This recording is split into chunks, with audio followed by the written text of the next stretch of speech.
ان سے ملاقات کا موقع ملا اور نیاز حاصل ہوا. ان کے علمی ذوق اور شوق کو دیکھ کر ان کا شعری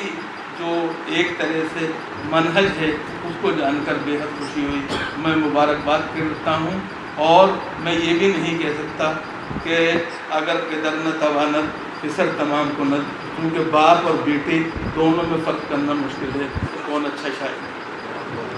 شکریہ. میں عبدالرحمان ایک بات کہنی ہے، یہ جو گھر رہا یہ شعری کوشش کو خاص رہا، تو آپ آج اس سے یہ بھی اعلان کریں کہ ہر مہینہ آپ ایسا کوشش رہے گی انشاءاللہ. اور آپ